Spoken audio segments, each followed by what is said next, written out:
Primera de Juan capítulo 3, del versículo 4 al verso 9, vamos a continuar con el estudio de la epístola de Juan, que escribe a un grupo de creyentes de la época, pero que tiene aplicación para nosotros, para este tiempo. Dice el verso 4, todo aquel que comete pecado, infringe también la ley, pues el pecado es infracción de la ley. Y sabéis que Él apareció para quitar nuestros pecados, y no hay pecado en Él. Todo aquel que permanece en Él, no peca. Todo aquel que peca, no le ha visto ni le ha conocido. Hijitos, nadie os engañe, el que hace justicia es justo, como Él es justo. El que practica el pecado es del diablo, porque el diablo peca desde el principio. Para esto apareció el Hijo de Dios, para deshacer las obras del diablo. Todo aquel que es nacido de Dios no practica el pecado, porque la simiente de Dios permanece en él y no puede pecar porque es nacido de Dios. Oremos. Padre, estamos aquí delante de tu presencia con regocijo, con alegría, con gozo del Espíritu, agradeciéndote, Señor, por cada bondad, cada misericordia que has tenido para con nosotros en estos días. Gracias porque hoy nos da la oportunidad de sentarnos alrededor de tu palabra, en virtud o en razón a esta salvación tan grande que tú nos has dado. Y en obediencia, Señor, a tu palabra, nos hemos de ocupar en la salvación con temor y temblor, sabiendo, Señor, que esta salvación, aunque es segura y firme, nosotros tenemos una responsabilidad humana. Nuestra responsabilidad es exponernos a la palabra, pues es la palabra la que nos edifica, la que nos exhorta y la que nos alienta. Permite, Señor, que a través de ella podamos ser instruidos, podamos ser exhortados. Te damos gracias, Señor, por esa obra que tú hiciste a través del sacrificio de tu Hijo Jesucristo, porque por esa obra estamos aquí también, redimidos, salvados. Y te pedimos, Señor, que a través de tu Espíritu Santo podamos ser iluminados, nuestro entendimiento sea abierto para comprender las Escrituras, y no solamente entenderlas, Señor, llevarlas a nuestra voluntad, para que en esa voluntad nosotros podamos accionar, podamos vivir a la luz de tu palabra. Lo pedimos en el nombre de tu amado Hijo Jesucristo. Amén. Siéntese, por favor, tenga la bondad. Un verdadero creyente no practica el pecado. Hemos podido ver, hermano, a lo largo de estos mensajes, que la meta permanente de esta epístola es mostrar las pruebas por las cuales la afirmación que una persona pueda hacer acerca de la salvación, de la vida eterna que mora en él, pueden ser plenamente verificadas o rechazadas.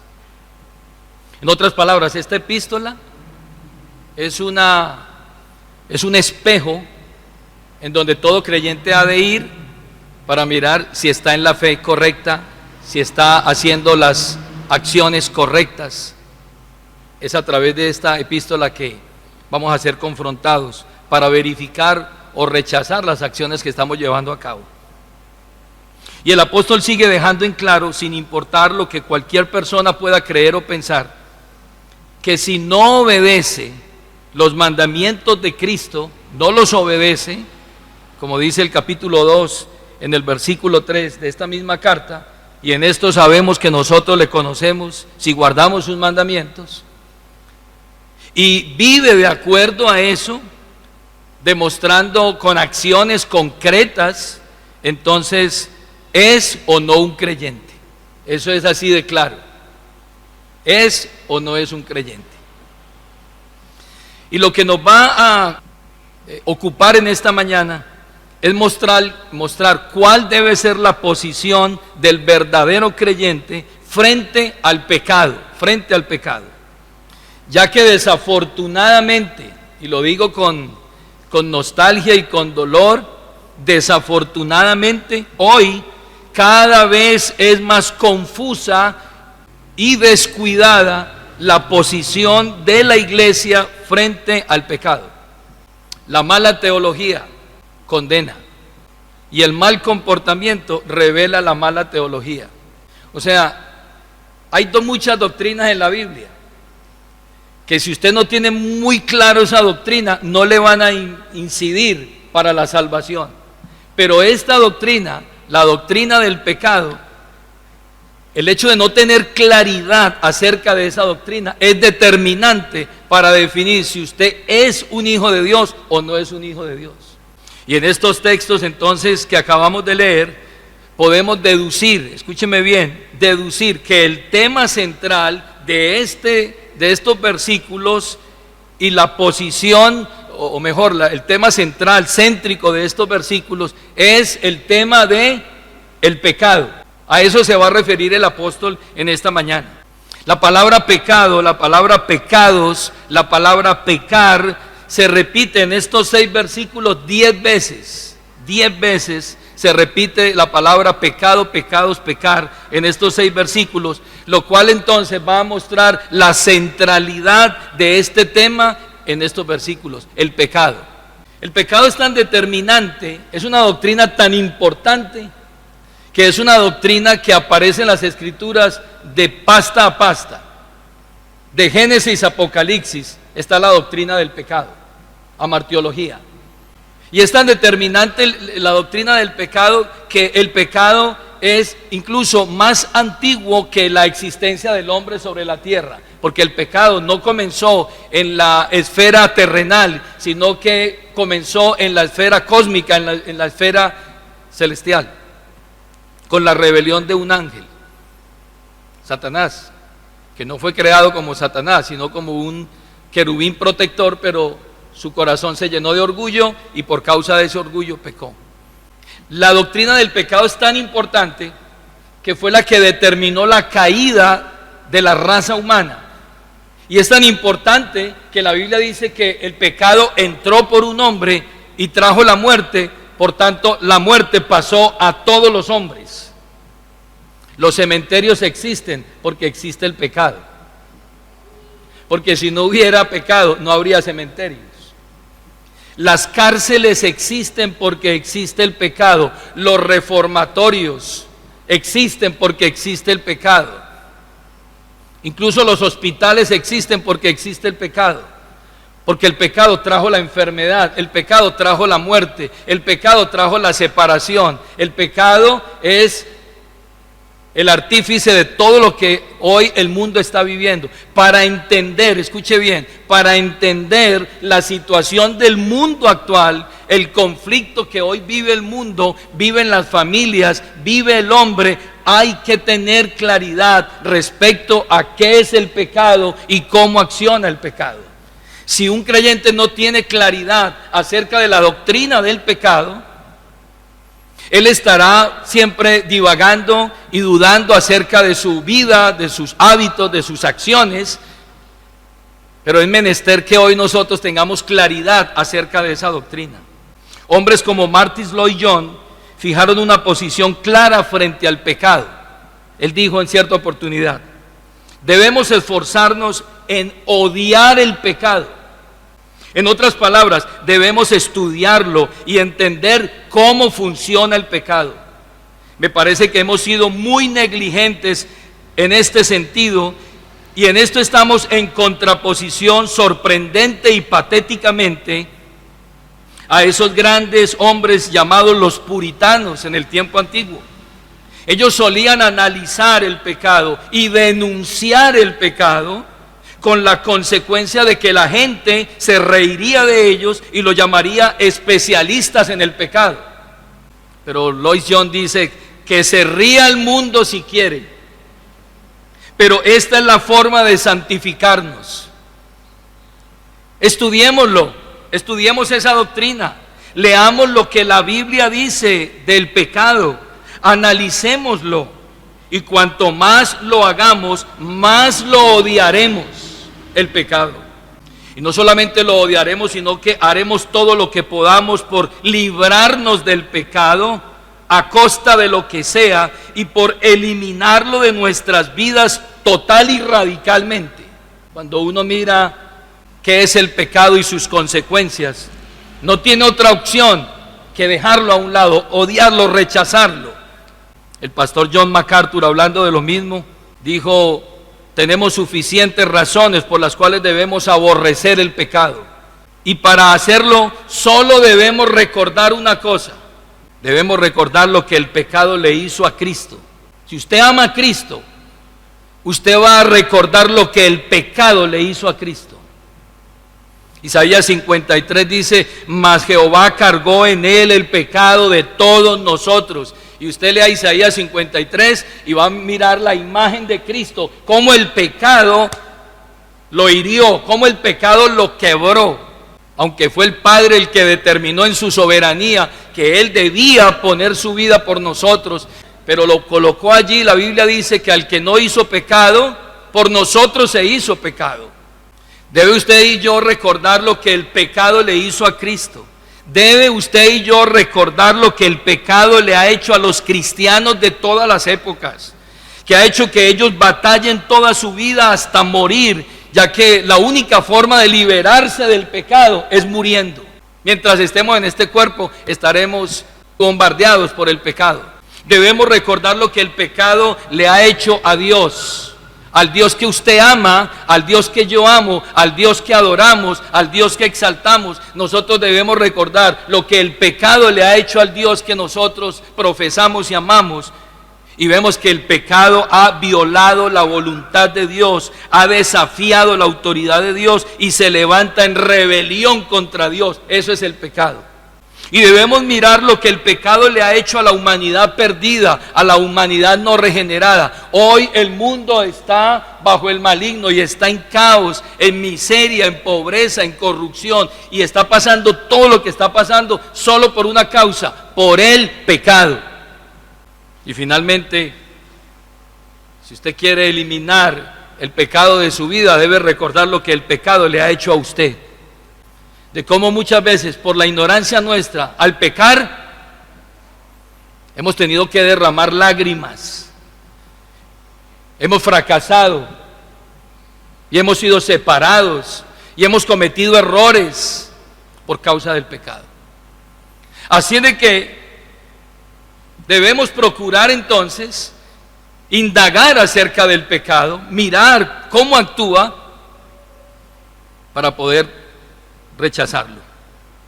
Por lo tanto, lo que vamos a procurar entender hoy aquí es lo que Juan el apóstol quiso decirle a los creyentes de su época y lo que nos quiere decir a nosotros hoy en esta mañana respecto a este tema.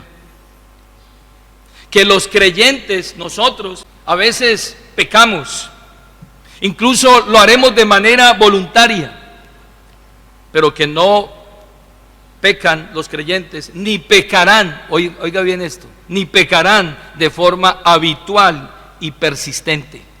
Nosotros no practicamos el pecado, ni lo abrazarán como un estilo de vida como lo han hecho los incrédulos. Eso es lo que Juan quiere mostrar aquí a través de estos versículos. Y las razones por las cuales Juan lo dice y lo hace es porque ha entendido tres cosas importantes. Y si usted está tomando nota de esto, sería importante porque usted puede compartir este mensaje con alguien más.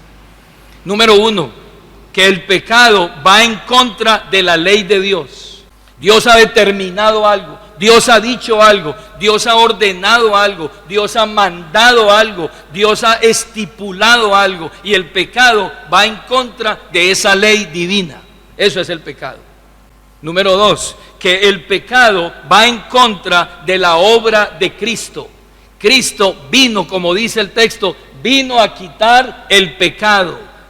Y practicar el pecado es ir en contraposición a la mismísima obra de Cristo en la cruz. Por eso el creyente no puede vivir practicando el pecado. Y número tres, porque el pecado va en contra de la obra del Espíritu Santo. Hoy vamos a ver dos elementos solamente, y dejaremos el tercero para nuestra próxima reunión. Número uno, el pecado va en contra de la ley de Dios. Quien está habituado al pecado y practicando el pecado está yendo en contra del mandamiento y de la ley de Dios. Lea el versículo 4 conmigo.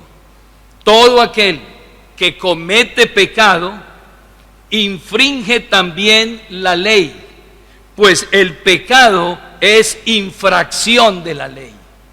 Eso es el pecado, una infracción de la ley.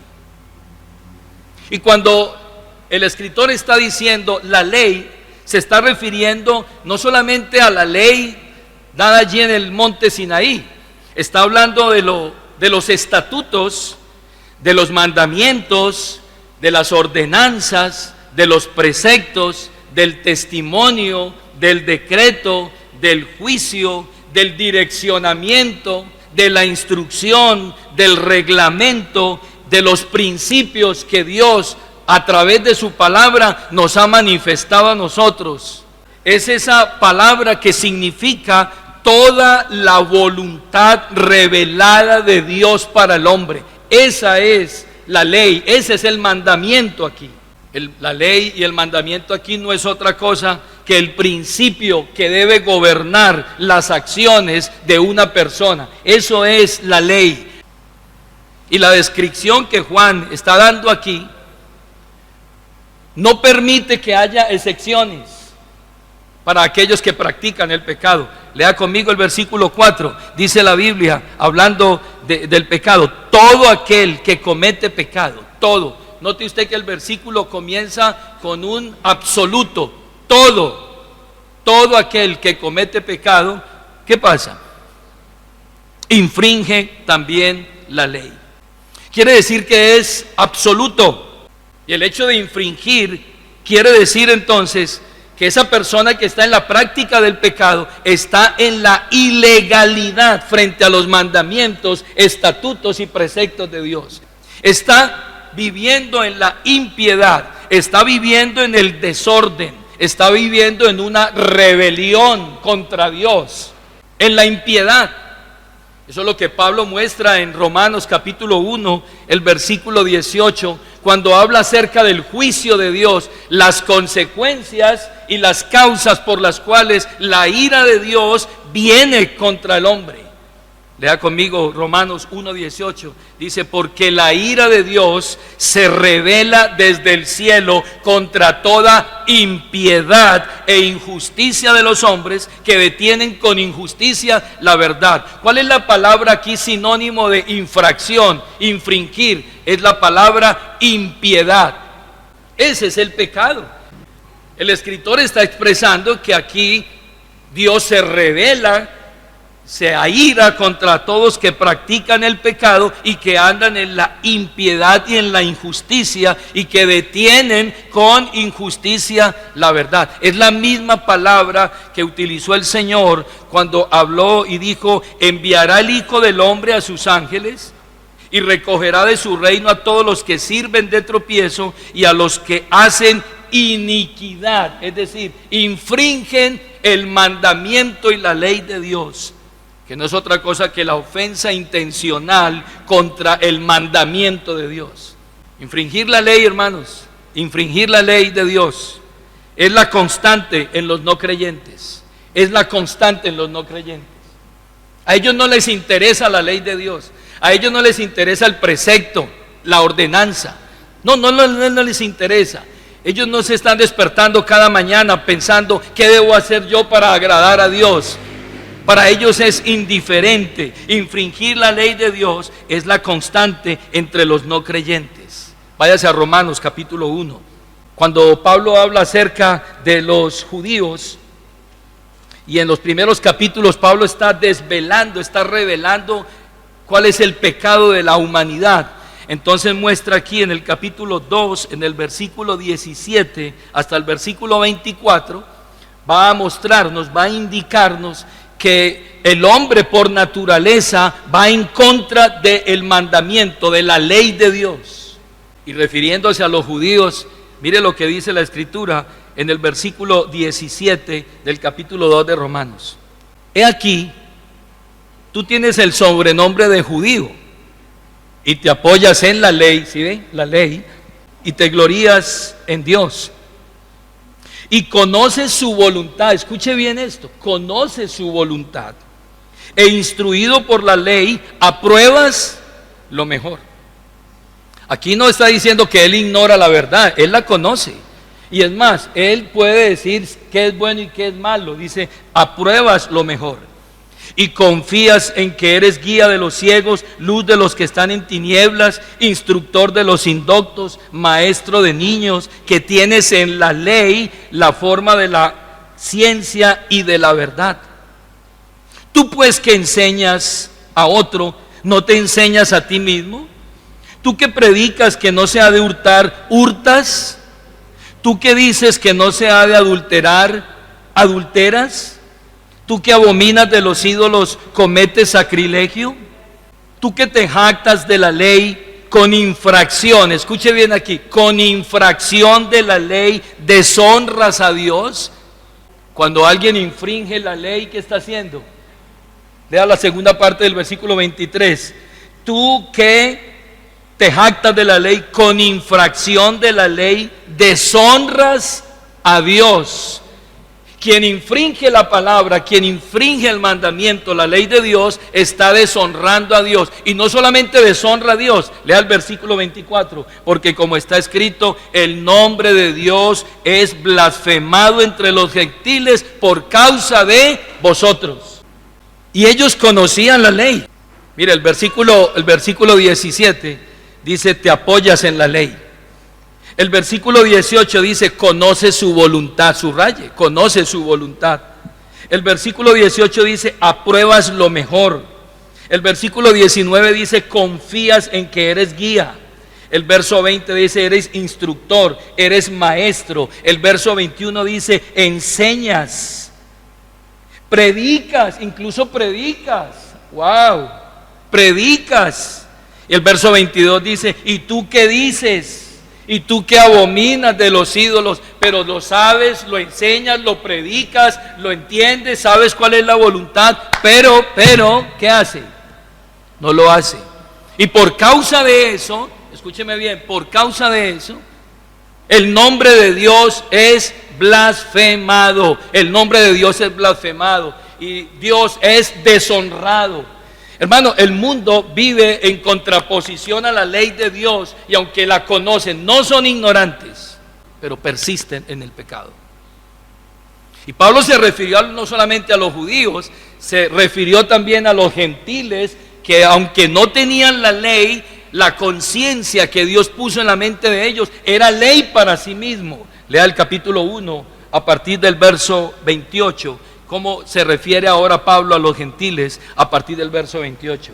Dice la escritura, refiriéndose a los gentiles, dice, y como ellos no aprobaron tener en cuenta a Dios, Dios los entregó a una mente reprobada para hacer cosas que no convienen, que van en contra de la ley de Dios. Y escuche la lista, estando atestados de toda injusticia, fornicación, perversidad, avaricia, maldad, llenos de envidia, homicidios, contiendas, engaños, malignidades, murmuradores, detractores, aborrecedores de Dios, injuriosos, soberbios, altivos, inventores de males, desobedientes a los padres, necios, desleales, sin afecto natural, implacables, sin misericordia, quienes habiendo entendido el juicio de Dios, que los que practican tales cosas son dignos de ¿qué? De muerte, no solo las hacen, sino que también se complacen con los que las practican.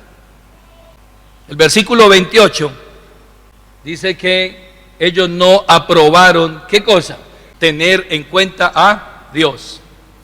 El mundo no quiere tener en cuenta a Dios y de pronto no lo expresan, escúcheme, no lo expresan con sus labios, pero con sus acciones están diciendo, no nos interesa la ley de Dios, no nos interesa el mandamiento. Y lea el versículo 32, dice, quienes habiendo entendido. Si usted le pregunta a un incrédulo respecto a un pecado, él le va a decir, sí, yo sé que eso es malo. Oiga, ¿emborracharse es malo? ¿Es pecado? Sí, yo sé que eso es malo, pero... Venga, ¿la idolatría es mala? Sí, yo sé que eso es malo. El adulterio, la fornicación, ¿es malo? Sí, yo sé que eso es malo. Porque dice aquí el versículo, ellos habiendo entendido, ellos lo entienden. Dios les ha mostrado y ellos entienden que eso está malo, habiendo entendido. Quiere decir que no hay ignorancia. Ellos no son ignorantes respecto a eso, sino que hay rebelión flagrante en el corazón de ellos. Ellos se complacen con los que las practican. Pues la Biblia dice, no solamente los que las hacen, sino que se complacen con los que las practican. Mire, justificar el propio pecado personal es bastante malo, es malísimo. Pero aprobar y alentar a otros a pecar es inmensurablemente peor. Y existen personas que hacen un despliegue público de las maldades y de las perversidades. ¿No ha visto usted hoy que entre más pervertido sea el artista tiene más seguidores? Y entonces en los premios tal se besaron 2 mujeres y ya, eso es portada de los periódicos. Y los seguidores, porque ellos hacen alarde de sus pecados, de sus maldades y de sus perversiones. Incluso hay una sociedad que aprueba, condona y defiende abiertamente males tales como la promiscuidad sexual, el lesbianismo, el homosexualismo, el aborto y todo lo demás, y ha descendido a un nivel tan bajo de profunda corrupción que aprueban eso y lo legalizan. Yo vengo de una ciudad donde el alcalde determinó que las cebras por donde deben pasar los peatones en algunas avenidas debían ser dibujadas con la bandera de la comunidad homosexual. O sea, no era blanco y negro, era la bandera por donde usted tenía que pasar. Y en la montaña más alta de la ciudad ondeaba la bandera de esa comunidad. Entonces ellos aprueban. Y lo más lamentable de todo es que no solamente la sociedad está aprobando eso, como lo decía, sino que ahora hay iglesias que lo aprueban, predicadores que lo aprueban.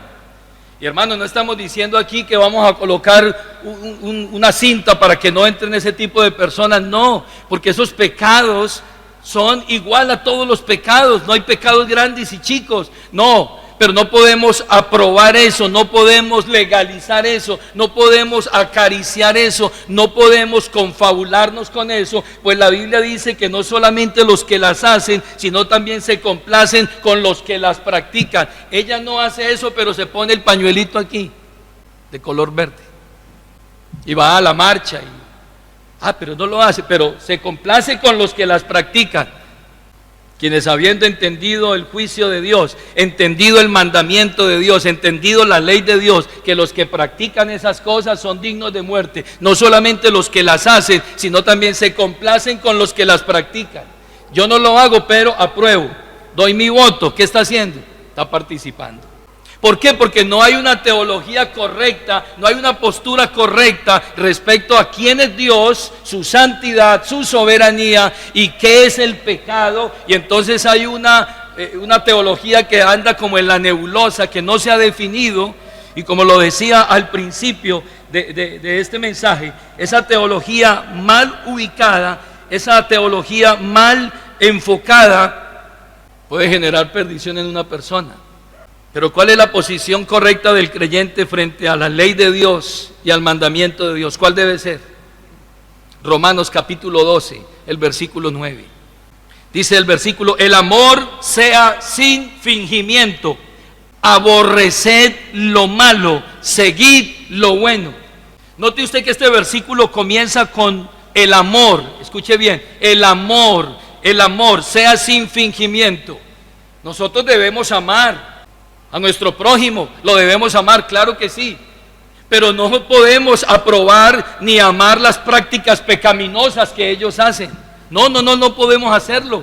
Entonces dice, el amor sea sin fingimiento. Claro, actuaremos con un espíritu afable, con amor que hemos recibido, que ha sido derramado en nuestros corazones. Hemos de amar con ese amor, pero no podemos aprobar eso.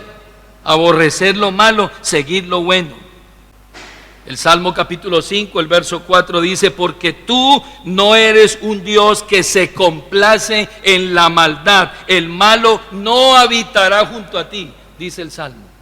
Tú no eres un Dios que se complace ¿en qué? En la maldad. No, yo no puedo. Yo no puedo estar casado con eso. ¿Cuál es mi posición frente a la ley de Dios?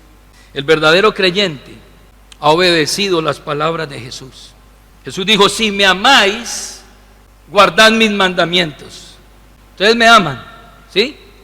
Entonces guarden los mandamientos, guarden la ley, guarden el precepto, guarden la ordenanza, guarden el juicio de Dios, guarden y obedezcan. El capítulo que mejor expresa o exalta cuál debe ser la posición de un creyente frente a la ley de Dios es el Salmo 119.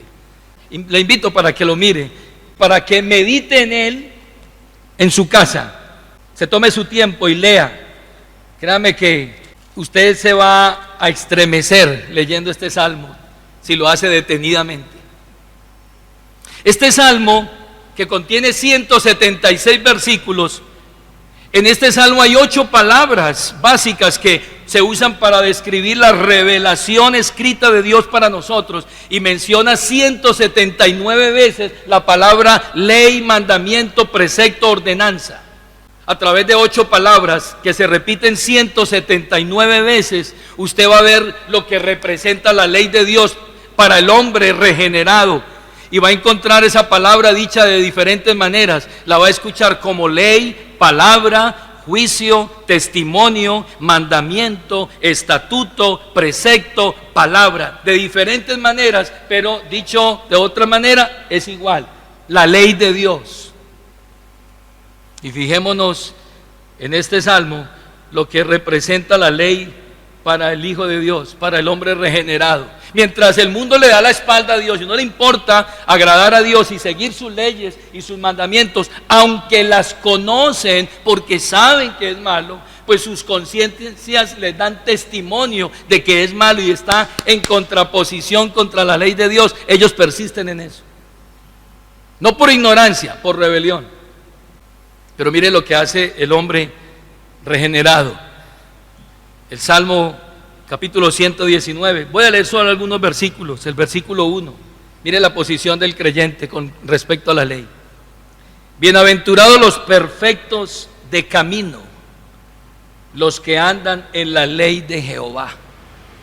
Bienaventurados los que guardan sus testimonios y con todo el corazón le buscan. Versículo 18, abre mis ojos y miraré las maravillas de tu ley.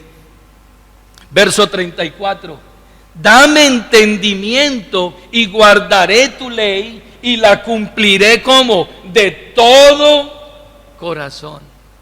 El creyente está en procura y le está diciendo, Señor, abre mis ojos, abre mi entendimiento para yo poder ver las maravillas de tu ley. Yo quiero entender tu ley y cumpliré tu ley de todo corazón. Verso 44, guardaré tu ley siempre, para siempre y eternamente, dijo el salmista. En el versículo 92 dice, si tu ley no hubiera sido mi delicia, ya en mi aflicción hubiera perecido. El versículo 142 dice, tu justicia es justicia eterna y tu ley la verdad.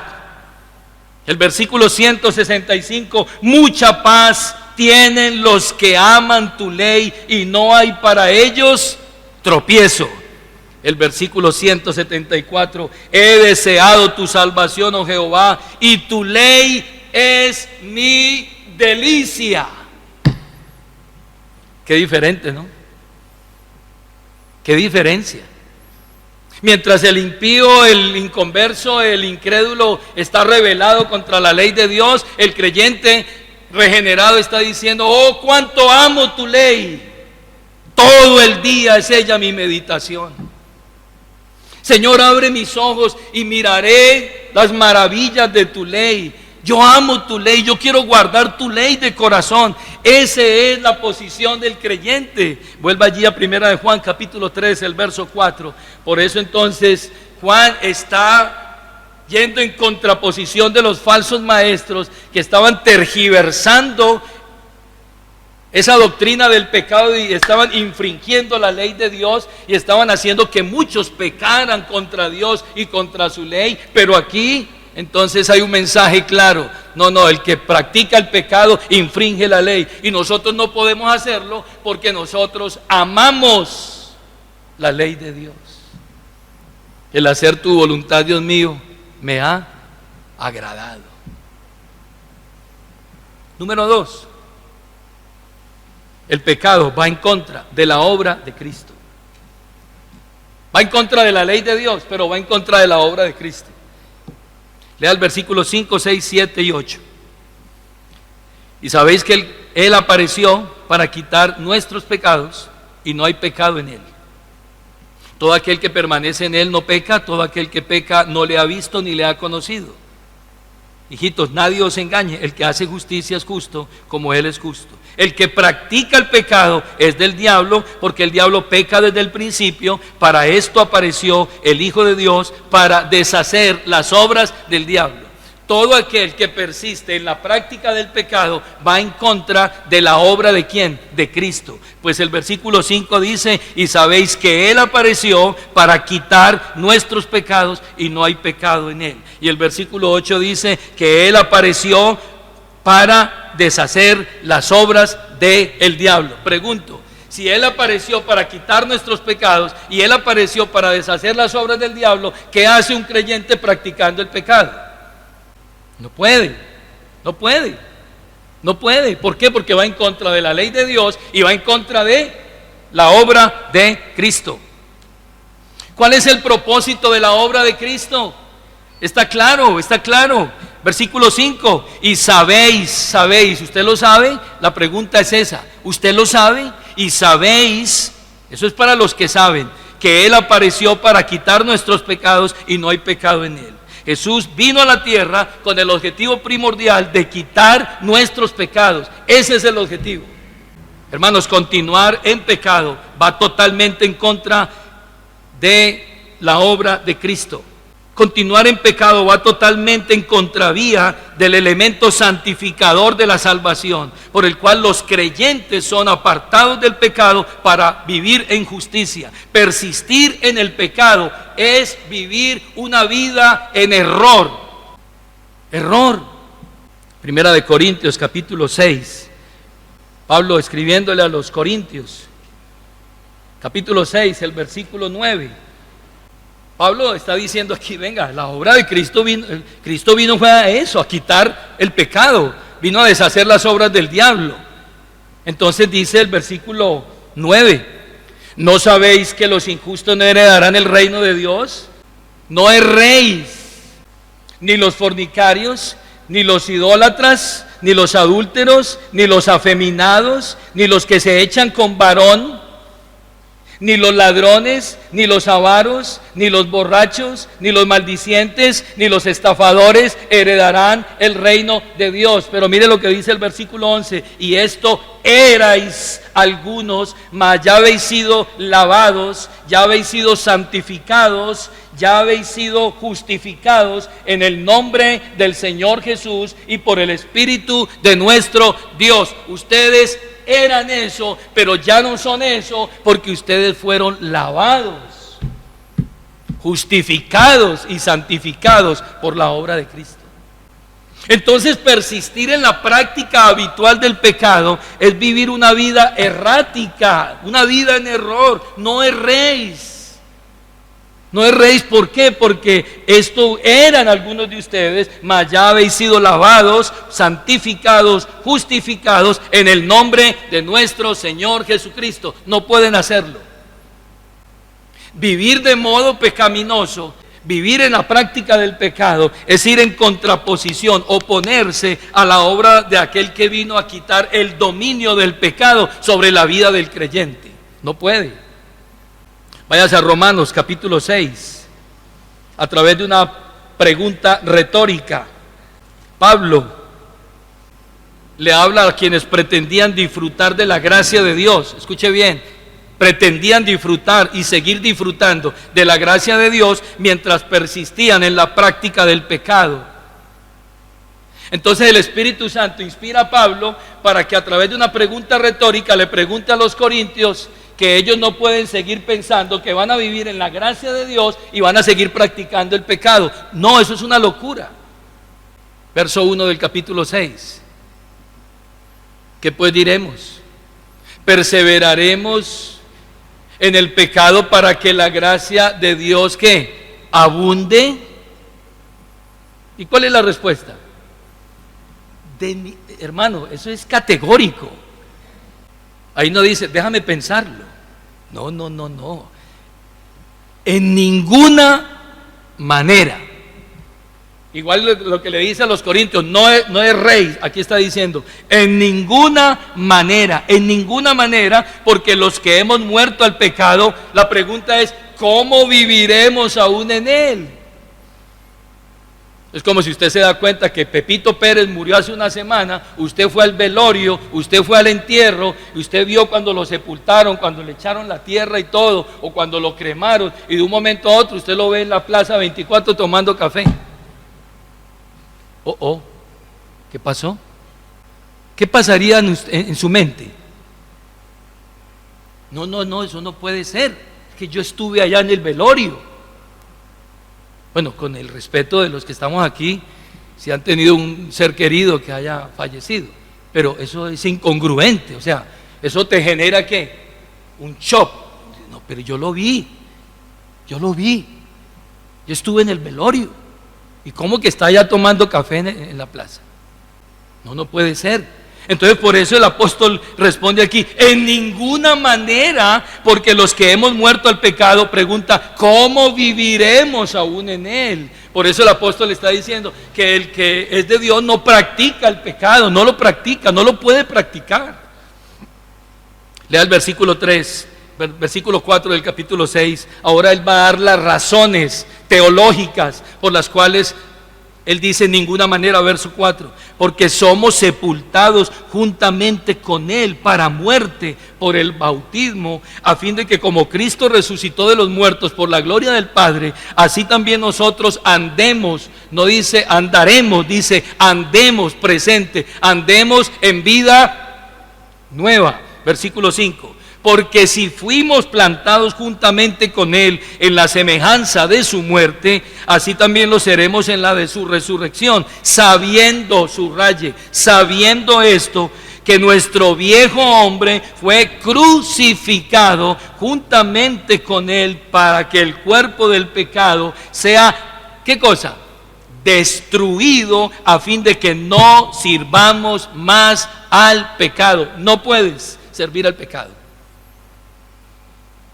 Porque el que ha muerto, dice Pablo, ha sido justificado del pecado. Y si morimos con Cristo, creemos que también viviremos con él, sabiendo que Cristo, habiendo resucitado de entre los muertos, ya no muere. La muerte no se enseñoreará más de él, porque en cuanto murió, al pecado murió una vez por todas, mas cuanto vive, para Dios vive. Verso 11, aquí habla ya de nosotros. Ahora dice, así también vosotros, ¿qué cosa?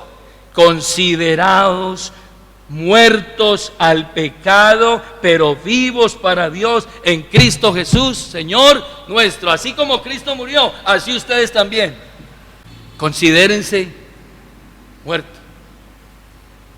Entonces un creyente cuando se expone al pecado debiera preguntar, oiga, yo no estoy muerto. ¿Acaso yo no estoy muerto? Yo no puedo andar en esto. Finalmente, hermanos, esa obra de muerte, sepultura y resurrección de Cristo te garantiza a ti que estás muerto al pecado. Y ya el pecado no puede preguntar por ti. A mi casa llamaban preguntando por mi papá. Preguntaban por mi padre. No, ¿usted no sabía que él murió? Ah, bueno, qué pena, disculpe. Lo lamento. Sí, ya no está aquí. Qué bueno que el creyente, cuando el pecado llega a él, responda, no, es que él ya no vive aquí. ¿Y acaso no fue lo que dijo Pablo cuando dijo, con Cristo estoy juntamente crucificado y ya no vivo yo, mas Cristo vive en mí? Cuando el pecado toque a la puerta, tú digas, no, es que él ya no vive aquí. Está en el lugar equivocado. Ya no vive acá. La muerte no se enseñorea más de nosotros. El pecado ya no pregunta por nosotros. Nosotros hemos sido justificados. Ya no hay forma de que nos encuentren. Por eso Juan dice que el que ha nacido de Dios no practica el pecado, no puede. ¿Por qué? Porque la obra de Cristo lo ha redimido del pecado. Y finalmente, todos los beneficiarios del nuevo pacto que fue hecho por Cristo en la obra de la cruz, todos los beneficios de ese nuevo pacto son aplicados a nosotros. Por eso el pecado no puede preguntar por nosotros. Váyase por favor a Mateo capítulo 26, el versículo 27 y 28. Jesús vino a cumplir el pacto de redención, el pacto que fue hecho en la eternidad pasada, para que Cristo, el Cordero de Dios, que fue inmolado desde antes de la fundación del mundo, viniera a este mundo y viniera a cumplir ese pacto, el nuevo pacto. Y ese pacto es un pacto de gracia, es un pacto de misericordia de Dios, es un pacto por la fe, es un pacto que está enfocado en la persona de Cristo. Y cuando Cristo vino, dice el versículo 27 del capítulo 26 de Mateo, dice el verso 26: y mientras comían tomó Jesús el pan y bendijo y lo partió y dio a sus discípulos y dijo: tomad, comed, esto es mi cuerpo.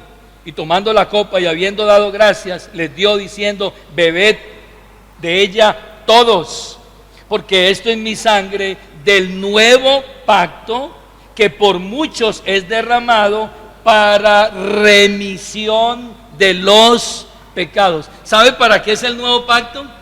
Para remisión de pecados, para que el pecado suyo sea ¿qué? Eliminado, quitado, para remisión de los pecados. Ese nuevo pacto, de ese nuevo pacto ya se había hablado en el Antiguo Testamento, en el libro de Jeremías, en el capítulo 31, el versículo 31. Dios ya había hablado del nuevo pacto, y escúcheme bien esto, ya había dicho lo que iba a hacer a través de ese nuevo pacto. He aquí vienen días, dice Jehová, en los cuales haré ¿qué cosa? Nuevo pacto. ¿Qué dijo Jesús? Esta es mi sangre ¿de qué? Del nuevo pacto. ¿Y qué dice aquí? En los cuales haré un nuevo pacto con la casa de Israel y con la casa de Judá. No como el pacto que hice con sus padres el día que los tomé de la mano para sacarlos de la tierra de Egipto, porque ellos invalidaron mi pacto, aunque yo fui para ellos un marido, dice Jehová. Pero este es el pacto que haré con la casa de Israel de aquellos días, dice Jehová: daré mi ley en su mente y la escribiré en su corazón, y yo seré a ellos por Dios y ellos me serán por pueblo. Y no enseñará más ninguno a su prójimo ni ninguno a su hermano diciendo: conoce al Señor, conoce a Jehová, porque todos me conocerán, desde el más pequeño de ellos hasta el más grande, dice Jehová, porque perdonaré la maldad de ellos y no me acordaré más de sus pecados. No más. No me voy a acordar más de sus pecados. Voy a hacer alejar de ellos el pecado, no más.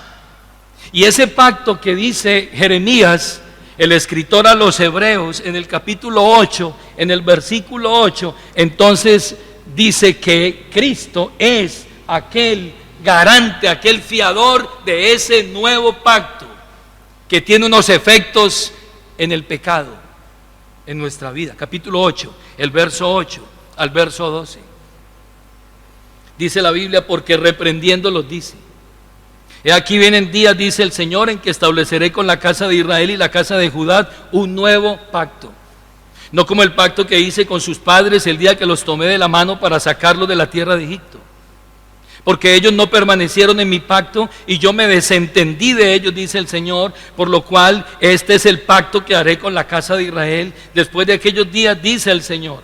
Escuche: pondré mis leyes en la mente de ellos y sobre su corazón las escribiré, Y seré a ellos por Dios, y ellos me serán por pueblo. Ninguno enseñará a su prójimo, ni ninguno a su hermano, diciendo, conoce al Señor, porque todos me conocerán, desde el menor hasta el mayor de ellos, porque seré propicio a sus injusticias, y nunca más me acordaré de sus pecados y de sus iniquidades. Nunca más me acordaré de eso. Hermano, si el Señor hizo esa obra en la cruz para nunca más acordarse de nuestros pecados, la pregunta es, ¿qué hace un creyente hoy practicando y viviendo en pecado? Debido a que Cristo vino para hacer el nuevo pacto y para quitar las obras del diablo, como dice el versículo 8, para esto apareció el Hijo de Dios, para deshacer las obras del diablo. Y Juan lo confirma y dice, he aquí el Cordero de Dios que quita el pecado del mundo. La pregunta es, ¿qué hace un hijo de Dios practicando el pecado?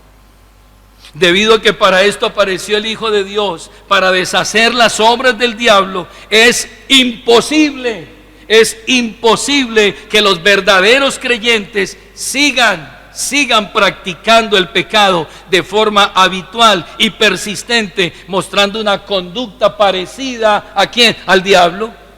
Porque el que practica el pecado, dice, es hijo del diablo, porque el diablo peca desde el principio. Para esto apareció el Hijo de Dios, para deshacer las obras del diablo. Tú eres hijo de Dios, yo soy hijo de Dios, por tanto no practicamos el pecado. Unas conclusiones finales. Debemos dar gracias a Dios, porque ha hecho que en su poder y en su gracia nosotros amemos la ley de Dios y la respetemos. Pidamos a Dios, hermanos, en esta mañana que abra cada vez nuestro entendimiento y nuestros ojos para mirar las maravillas de la ley de Dios y nos deleitemos en la ley de Dios. Y glorifiquemos a Dios por los beneficios del pacto nuevo, el pacto de gracia, hecho mediante la obra de Cristo, y seamos conscientes que Él apareció no solamente para quitar nuestros pecados, sino para deshacer las obras del diablo, y nada tenemos que hacer nosotros con eso. Y finalmente roguemos a Dios en esta mañana para que hoy un pecador pueda renunciar por completo al pecado y reconocer a Jesucristo como su único Señor, soberano y Salvador en su vida. Estemos en pie en esta mañana. ¿Habéis muerto con Cristo? Entonces no puede practicar el pecado. ¿Han muerto con Cristo? Entonces no pueden aprobar el pecado de otros. No lo pueden hacer. No pueden confabularse, no lo pueden hacer. Porque no solamente los que las hacen, sino los que las practican y los que se complacen con las que las practican. Con amor, sí, con amor, pero no, ese comportamiento no está bien, yo no apruebo eso. Pero es que no sé, o sea, la palabra de Dios dice esto y yo no puedo ir en contraposición a esto. Entonces, Juan es claro, y hermano, yo creo que el Espíritu Santo es claro en esta mañana. Que Dios nos ayude en esta mañana, oremos para que nosotros podamos tener claridad y el discernimiento correcto y la autoridad correcta para denunciar el pecado cuando haya que hacerlo, tener nuestra postura respecto al pecado y pedirle a Dios que nosotros vivamos a la luz de su ley y de la obra de Cristo, que tiene un efecto en nosotros respecto al pecado. Él vino para deshacer el pecado en nosotros. Oremos. Y oremos por un amigo en esta hora. Porque si usted no ha reconocido a Cristo como Señor, usted todavía está viviendo en la práctica del pecado. Y la Biblia dice que la paga del pecado es muerte. Pero el regalo de Dios, la dádiva de Dios, es vida eterna en Cristo Jesús. Hoy usted puede decirle: Señor, yo reconozco mi pecado, reconozco que soy un pecador y me arrepiento y dejo el pecado. La señal de que usted tiene un arrepentimiento genuino es que abandona el pecado y ahora vive para Dios, sometido a la ley de Dios. Oremos. Padre, tú eres bueno, tu misericordia es desde la eternidad y hasta la eternidad. Señor, esta palabra para nosotros a veces es dura porque nos confronta y el ser humano no quiere ser confrontado. El ser humano quiere vivir bajo las sombras y no permitir que la luz le alumbre, porque si la luz lo alumbra, sus obras serán hechas manifiestas y el hombre no quiere que sus obras sean hechas manifiestas. Pero tu palabra dice que todo aquel que viene a la luz para que sus obras sean manifiestas, de que son hechas en Dios. Padre, en esta mañana tu palabra ha sido predicada y ella dice que el que es de Dios, las palabras de Dios oye. Los judíos no quisieron oír esas palabras porque el Señor les dijo: ustedes no son de Dios porque no pueden oír mis palabras. Hoy tu palabra nos ha mostrado que tu ley es perfecta, porque tu ley encarna tu carácter. Y tú eres un Dios santo, justo, limpio, pulcro, diáfano. Un Dios que no se complace en el pecado. Y tu ley lleva tu misma sustancia. La ley de Jehová es perfecta, que convierte el alma. Permite, Señor, que nosotros podamos amar tu ley. Que cada mañana que nos levantamos nosotros podamos orarte a ti, que nos des la fuerza, que nos des ese amor profundo por tu palabra y por tus leyes y tus mandamientos, y que podamos guardar tus dichos para no pecar contra ti. Ayúdanos en esta mañana.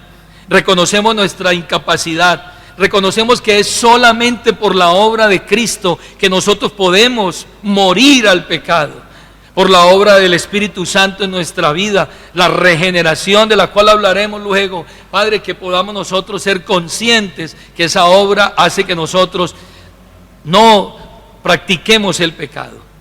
Ahora te pido por un hombre, una mujer que haya venido en esta mañana, Señor, que aún no te ha reconocido como Señor soberano de su vida, como Salvador, y que aún esté viviendo en pecado, que esté practicando el pecado habitualmente y persistentemente, que el Espíritu Santo hoy le redarguya de pecado y pueda renunciar al pecado, pueda renunciar de estar de espaldas a tu palabra, a tu ley y a tu obra.